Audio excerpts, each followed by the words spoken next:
Oh no, not the people who always get in it are at it again video. My favorite part about YouTube videos is when the YouTuber says, I hate making videos like this, and then gleefully makes like 10 other videos talking about that specific topic, despite how much they absolutely despise it. But let me be honest with you, right?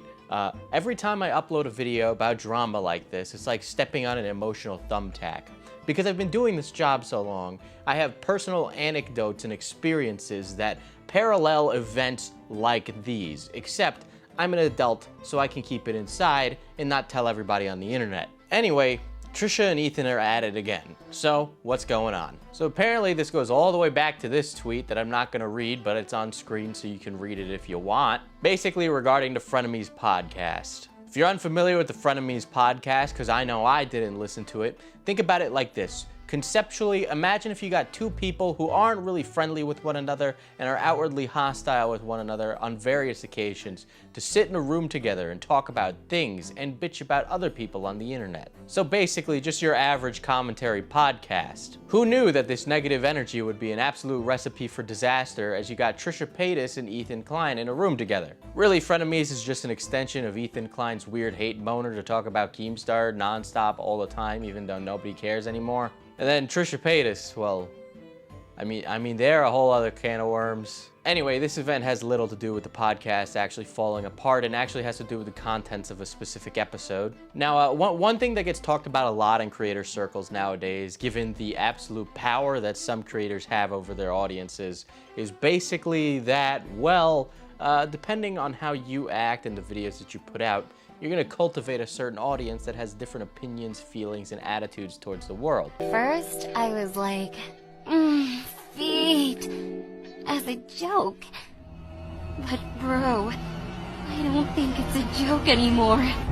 So, needless to say, Ethan's community saw this tweet and said, this right here is a smoking gun. Granted, it is a lot deeper than this, because it has to do with the Frenemies breakup and a bunch of other personal drama. And if you want me to be frank, I came to a epiphany, if you will, that Ethan Klein and the Klein family lineage, aka the H3H3 empire, is basically the Kardashians, but for Zoomers. How can I say that?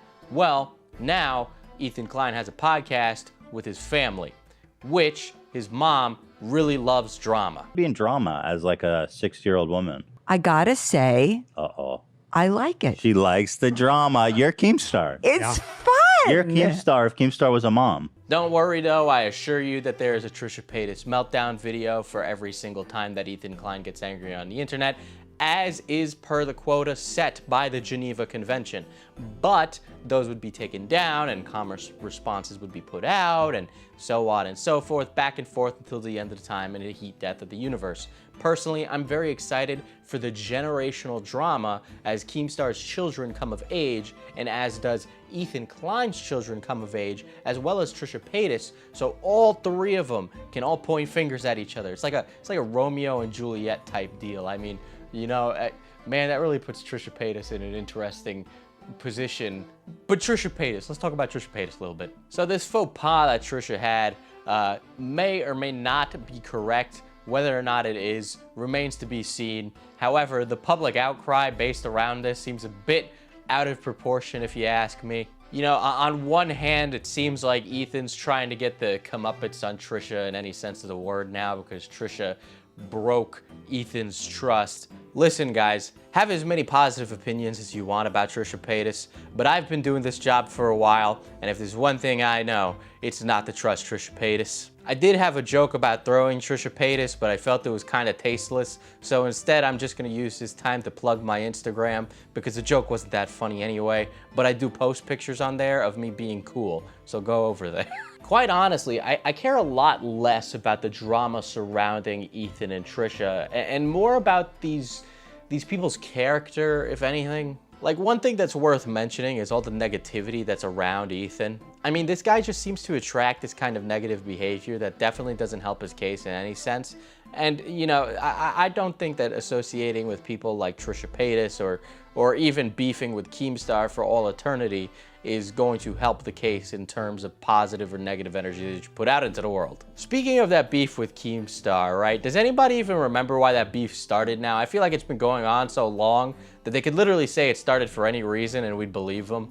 It's like the 1984 never-ending war. They just choose a different reason for the fight each week. Like now, Ethan doesn't like Keemstar because Keemstar's dating a 20-something-year-old influencer. But look, listen, for what it's worth, I don't know what a man Keem's age with Keem's rich people problems has in common with a young Instagram 20-something.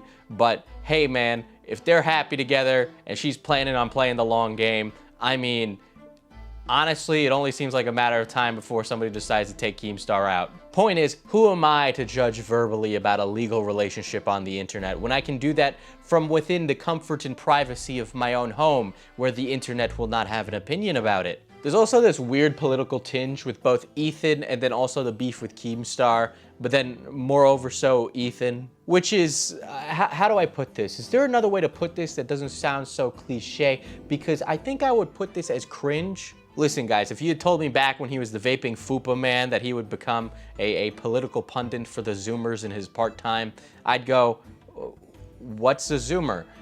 But then I would also say, no, we can't. He's vaping and Fupaing. You don't want to trust that man with your political ideas. Hey, but listen, some people think that Ethan's hot takes are somehow the pinnacle of mental jousting, which is fine. Go right ahead. Believe that. I won't stop you. You're allowed to believe what you want. Just know that I think that there are actually very educated people on on Earth, not on the internet, because they're too busy actually doing their jobs. But, you know, they're out there and you could find them. I'm just saying that maybe Twitch.tv isn't the place for it. But you know what Twitch.tv is the place for? My streams. That one was a lot smoother of a spot, and I ruined it. Moving on. Listen, if you're into Ethan now, that's your thing, and why you watch him is totally different from when I watched him back in the day. I really don't want to put myself in the headspace to be exposed to content like that just makes me feel like garbage all the time, or just carries a negative energy or reminds me of times in my career that were kind of shitty or now have kind of a negative connotation towards them. I watched Ethan and H3H3 Productions for a completely different reason than why you do. And if you're happy with where the content is now and who he is now, and you hate Keemstar, yeah, I'm not a Keemstar fan either, but if that's you, fine, go right ahead, more power to you. I'm not gonna stop you. But I'm trying to relay this in a way that is adult enough that somebody won't come in the comments and rip me a new one for no reason. Same for Trisha. If you enjoy their content, that's like a totally you thing. Why I enjoy Trisha's content is totally different. Really, I just watch Trisha's content for the same reason I watch Nikocato's content. Listen, I'm not saying take everything Trisha says with a pinch of salt. I'm saying take everything Trisha says with like a spoonful of salt. Like, I want you to reach your daily sodium intake whenever you hear Trisha say something, because they have been saying crazy stuff their entire career and they haven't won me over yet. But for some reason, everybody on the internet has forgotten about their decades-long crazy career. As for the recent drama, I mean, I don't really care that much, and I honestly don't know whether or not Trisha is a liar or not, and I don't think it really matters, at least for me, and I don't think it should matter for you, because I just don't want to be around that kind of energy, man. I just don't. Oh, I gotta mention this about the Trisha versus Ethan family feud thing that's going on right now, because this is just absolutely mental, right? So I talked about Ethan's mom now being involved in the family business of being an internet person, right? If your sister has a miscarriage because of this stress, I will hold you and Trisha responsible. Stop this nonsense. Enough. It is absolute. This is completely out of pocket, but it is incredibly insane that Ethan's mom was talking about how Trisha betraying Ethan is somehow going to make Trisha responsible for causing Gila to possibly miscarry, which is like, we're doing some 4D level chess here in terms of like listen, if Trisha is really producing that much stress for the family, listen, it takes two to tango in a Family Feud type deal, man. And I'm just saying that the husband, Ethan Klein, is also partially responsible there. So to place all the blame on Trisha makes no sense, because Ethan should be putting the well-being of his wife first and her pregnancy over his breakup with his soon-to-be in-law cousin, second cousin, Trisha Paytas. Like when those kind of things are being brought up in terms of who's going to be responsible if this happens, as if somehow there's some like witchcraft going on here, it just makes me think, what happened to these people? You know, I'm just saying that these guys used to be funny people. Ethan Klein used to be a funny person. Is he funny now? I don't think so. I don't say so. But hey, man, you go to Hollywood and then you turn into a different human. I've said this for a long time. You know, you get all these creative, funny people out of New York City. They go over to California and all of a sudden, all they do is surf all day, smoke weed, and suck in the smoggy air and each other's farts. And I'm sorry, but I think Ethan Klein might be doing all three of those at once. Was that three? I don't know. I mean, is LA smoggy because of the pollution, or is it smoggy because of all the clout-chasing socialites? Get it? That's a play on words, because clout, cloud, smog, LA socialites. Get it? Boom, big brain joke right there. Anyway, if you're watching this, please subscribe. I'm just trying out different formats on the channel to see what people prefer, or what they like, or what kind of setup they prefer to look at, or whatever. So I'd love the feedback. Make sure to subscribe and hit the bell. And if you're watching this, I'm streaming on Twitch over on FPS Diesel, so you can click the link in the pinned comment down below to go over to the stream where we are going to be playing something. And over on the Shorts channel, I post compilations from the streams. So if you missed it, you can get the highlights over there.